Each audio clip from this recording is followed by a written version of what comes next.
चलिए सब आदमी ध्यान दीजिएगा। तो यह फिजिक्स का आज दूसरा क्लास है, ठीक है। इससे पहले वो क्लास करा दिए थे जिसमें हम लोग प्रकाश के परावर्तन के नियम तक पढ़े थे, याद है सबको। तो प्रकाश के परावर्तन आपको हमने समझाया था कि किसी प्रकाश किसी वस्तु से टकरा कर लौटने को प्रकाश से कथी कहते हैं, परावर्तन कहते हैं। अब प्रकाश के परावर्तन के कितने नियम होते हैं, दो। पहला नियम कहता है कि आपतित किरण, परावर्तित किरण और आपतन बिंदु पर खींचा गया अभिलंब तीनों कथी होता है, एक ही समतल में होता है। दूसरा नियम कहता है कि आपतन कोण परावर्तन कोण कथी होता है, बराबर होता है। इतना चीज हम बता दिए थे, साथ में फिगर आपको लिखवा दिए। जब आपको कहेगा प्रकाश के परावर्तन को सचित्र वर्णन करे तो जो करवाए थे लिखवाए थे उतना कर देना, ठीक है। 2 नंबर। सचित्र नहीं वर्णन कर, सचित्र मतलब चित्र के साथ लिखना भी है, ठीक है। सिर्फ कहता है प्रकाश के परावर्तन के नियम को लिखे तो दोनों नियम लिख देना, ठीक है। चलिए आइए समझते हैं यहाँ पे। अब यही ने समझाए थे, सबसे नाम भी पूछेंगे, नहीं बताओगे मार खा जाओगे। देखो तो शायद हम लिखवाना ही भूल गए थे। इसका नाम कथी था, प्लेन मिरर लिखवाए थे। समतल मिरर, इसका नाम कथी है, समतल मिरर है। समतल दर्पण हिंदी में बोलते हैं, यानी प्लेन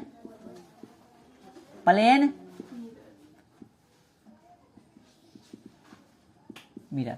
तो कहीं भूल गए होंगे तो आप लोग लिख लीजिएगा, ठीक है। आइए तो भैया ये आ गया, इस तरह से आया। चलो कौन सा बताओ, इसका नाम कथी है, जल्दी बताओ इसका नाम, इस रेखा का नाम कथी है। चलो तू बताओ, एक खड़ा, आपतित किरण है। चलो भाई खड़ा हो जाता हूँ। ये बिंदु का नाम कथी, यहाँ पे जो बिंदु है उसका नाम कथी है, आपतन कथी, आपतन कोण। खड़ा रहो तू, खड़ा हो जाओ, इतना समझ देंगे। कॉपी देख देख के नहीं आता है। कथी नाम है इस बिंदु का, आपतित किरण। बिंदु पूछ रहे हैं, खड़ा हो, आपतन बिंदु, ठीक है। खड़े रहेंगे और यहाँ से ये ऐसे चला गया है ना, इस तरह से, ठीक है। तो ये किरण का नाम कथी है, आपतन किरण। परावर्तन किरण लिखवाए हैं। खड़ा रहो, शुद्ध बोलो न तो खड़ा हो रे, खड़ा। परिवर्तित की परावर्तित, सही से कराने बोलती है तो बैठ। परावर्तित किरण, खड़ा हो रे तू। यहाँ पे ऐसे रहता है वो, हालांकि होता नहीं, यही समझने के लिए खींचा जाता है, ठीक है। कथी नाम है, अरे यार सीधा कहाँ गया रे वो स्केलवा, स्केल कहाँ रखती है, ठीक है यही है ना। क्या है इसका नाम, अभिलंब है। कथी नाम है, तो ये हो गया कथी, आपतित किरण। कथी हो गया, बैठ जा, पीटेंगे तो जरूर है, अभी नहीं, अंतिम में पीटेंगे। आपतित किरण इसका नाम है, ठीक है। इसका परावर्तित किरण और इसका नाम अभिलंब। तो दूसरा का नियम क्या होता था कि ई कोण दोनों कैसे होता है, बराबर होता है। आपतन कोण और परावर्तन कोण, इसको कैसे बोलते हैं, कोण आर, इसको कोण आर, ठीक है। इतना चीज समझा दिए थे। इसको बोलते हैं समतल दर्पण, यानी इसको कथी बोलते हैं, आपतन बिंदु। कोई नहीं पढ़ के आते तब तो नाम नहीं बता रहा था, है ना। तो इस तरह से हमने समझा दिया था। इसका जिक्र इसलिए किए हैं क्योंकि इससे रिलेटेड वो नियम और बताना है, क्वेश्चन बनेगा यहाँ पे। जैसे मान लीजिए ये प्लेन मिरर है, अच्छा ठीक है वो लिख लेना तुम। चलो ध्यान दो, ये प्लेन मिरर है, ठीक है। अब प्लेन मिरर पे कह रहे हैं कि ये कथी है, ये अभिलंब है ना, ये अभिलंब है, यानी लंब है। लंब अभिलंब बोलो या लंब बोलो, है ना। अभिलंब बोलो या लंब बोलो, बात कथी है, सेम। तो कहने का मतलब ये है कि लंबवत यदि प्रकाश से किरण आ रहा है, मतलब प्रकाश किरण आया तो फिर कथी होगा, आने के बाद टकराया यहाँ पे और फिर सीधे लौट जाएगा। तो फिर आया इसी पे और फिर इसी पे लौट गया। अब यहाँ से प्रश्न बनेगा कितना डिग्री कोण बना, कितना डिग्री का कोण बना, ठीक है। तो यहाँ बने आया और उसी से लौट गया तो 90 बनेगा, 0 डिग्री बनेगा। कितना बनेगा, 0 डिग्री। तो यहाँ पे कोण का वैल्यू जो पूछे, कोण, ठीक है। यहाँ पे जो है, ठीक है, परावर्तन आपतन कोण आया तो आपतन तो नहीं पूछेगा, जब परावर्तन कोण पूछता है तो कौन सा कोण, परावर्तन कोण। हम लोग जानते हैं प्रकाश के परावर्तन के नियम से, दूसरे नियम से जानते हैं कि आपतन कोण परावर्तन कोण कैसे होता है, बराबर होता है। तो दोनों कोण यहाँ पे कितना डिग्री हो जाएगा, 0 डिग्री। किताब है सबके पास, किताब में देखिए आपको कहाँ ही दिखाई ले से देखिए बताते हैं। देखिए ये निकालिए, ये दिख रहा फिगर दिख रहा है, तो कोण आई और कोण आर दोनों का हो जाएगा बराबर हो जाएगा, यानी कह सकते हैं आपतन कोण है ना, आपतन कोण, आपतन को कथी बोलते हैं, कोण आई बराबर कोण कथी परावर्तन, बराबर परावर्तन है ना कोण, इसको कथी बोलते हैं भाई, आर बोलते हैं। कथी के बराबर हो गया, जीरो के। इधर दिख रहा है देखो तो कैमरा में, नहीं बुझा रहा है, अच्छा चलिए ये ठीक है, शॉर्ट लिख दे हैं, चलो आपतन कोण इधर पूरा लिख देते, इधर कथी लिख देते, इधर थोड़ा और लिख देते, आपतन आपतन कोण बराबर कथी परावर्तन कोण। अब ठीक है, बराबर कथी लड्डू। इसको शॉर्ट में लिखना चाहे तो ऐसे लिख सकते हैं, बोलो, यानी आएगा और फिर जाएगा। तो क्वेश्चन इस तरह से पूछेगा परावर्तन कोण कितना डिग्री हुआ, तो कितना होगा, किसमें, समतल दर्पण के लिए बता रहे हैं, ठीक है। चलिए आइए, तो वही लिखवा है कि समतल दर्पण पर लंबवत पड़ने वाली प्रकाश की किरण परावर्तन के बाद उसी पथ पर वापस लौट जाती है। तो बताइए कितना डिग्री का एंगल बनेगा, 0 डिग्री। बोलिए, अब आते हैं हम लोग समझते हैं प्रतिबिंब यानी इमेज, ठीक है, प्रतिबिंब यानी इमेज।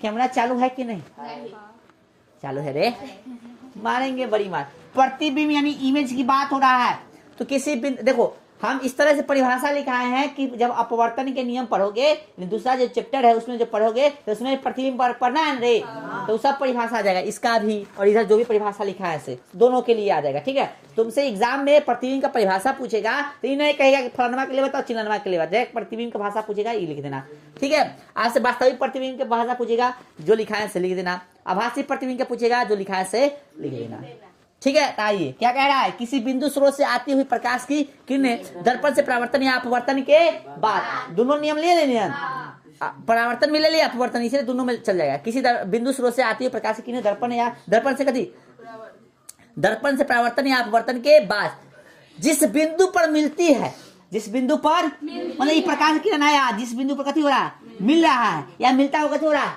प्रतीत हो रहा है, ठीक है। मिलता है या मिलती हुई कथी हो रहा है, प्रतीत। अच्छा यहाँ पे कोई शब्द चेंज भी कर सकता है, हम जो ऐसे लिखा है, कोई ऐसे लिखा है, ऐसे लिखवा सकता है कि बिंदु, जिस बिंदु पर मिलती है या जिस बिंदु से आती हुई प्रतीत होती है, जिस बिंदु से आती हुई प्रतीत होती है, ऐसे भी लिखा सकता है, उससे कोई दिक्कत नहीं है। जो हम लिखा है वो भी सही है, जो दूसरा टीचर लिखाएंगे वो भी सही है।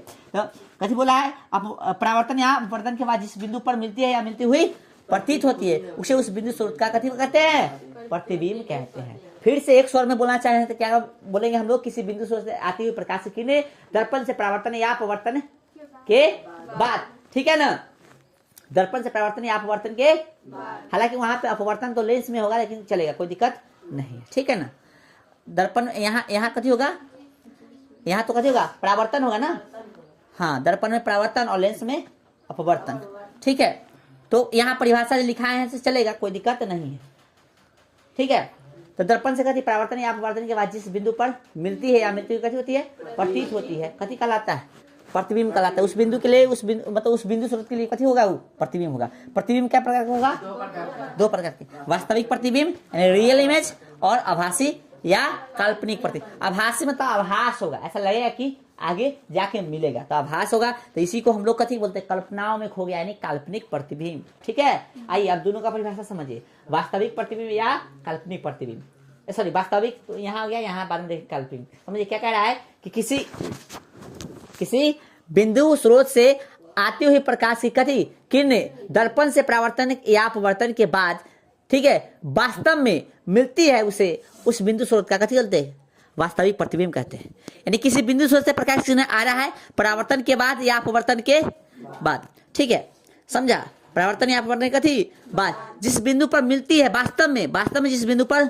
मिलती है, ठीक ना, तो उसे उस बिंदु स्रोत का कथी कहेंगे, वास्तविक प्रतिबिंब। यानी इसमें वास्तव में कथी होगा, मिलेगा, सेम परिभाषा इसमें नहीं मिलेगा, किसमें, तो इसमें आभासी या काल्पनिक प्रतिबिंब। आगे क्या लिखे हैं कि वास्तविक प्रतिबिंब को पर्दे पर प्राप्त किया जा सकता है, जो हम लोग फिल्म वगैरह देखते हैं, पेट्रोल पंप पर फोटो वगैरह देखता है, तो वास्तविक प्रतिबिंब का उदाहरण है, ठीक है।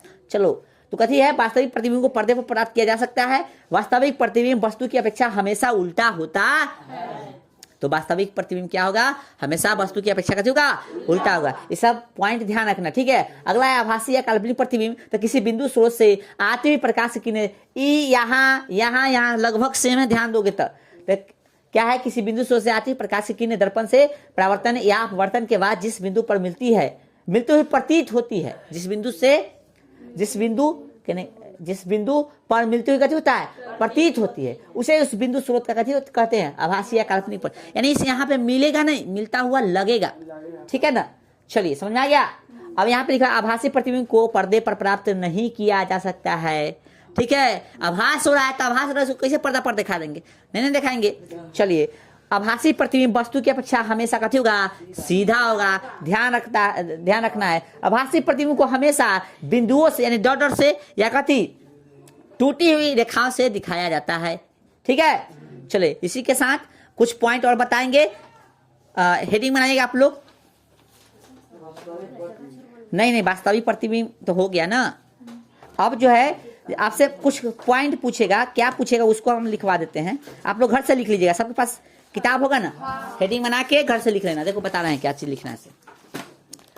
समतल दर्पण द्वारा बने प्रतिबिंब की विशेषता है, ठीक है।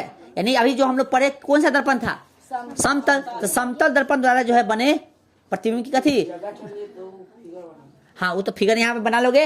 अभी जो बता रहे हैं इसके बाद जो है हेडिंग बनाओगे, समतल दर्पण द्वारा बने प्रतिबिंब की विशेषताएं। कहाँ है, देखो यहाँ दिख रहा है, कह रहा है कि समतल दर्पण में बने प्रतिबिंब की निम्नलिखित विशेषताएं देखने को मिलती है, ठीक ना। कौन कौन है, तो प्रतिबिंब दर्पण के कहाँ बनेगा, पीछे बनेगा। प्रतिबिंब का आकार वस्तु के आकार कथी होगा, बराबर होगा। प्रतिबिंब वस्तु की अपेक्षा कथी होगा, सीधा होगा। प्रतिबिंब आभासी होता है, ठीक है। प्रतिबिंब दर्पण से उतना ही पीछे बनता है जितना वस्तु दर्पण से कथी होगा, आगे होगा। यानी कह सकते हैं इसमें वस्तु दूरी और प्रतिबिंब दूरी दोनों कथी होगा, 0 होगा। सॉरी क्या बोलते हैं, बराबर होगा, कथी होगा, बराबर होगा। इसके लिए आप जो है पीछे देख सकते हो, घेर के लिख रहे हैं कुछ, हाँ पीछे लिख ले ना, उसको तुम लोग उतार लेना, ठीक है। बस खाली घेरल का लिख लेना, ठीक है। चलिए अब मिलते हैं हम लोग थर्ड क्लास में, यानी नेक्स्ट क्लास में, ओके। चलिए आज रहने दीजिए।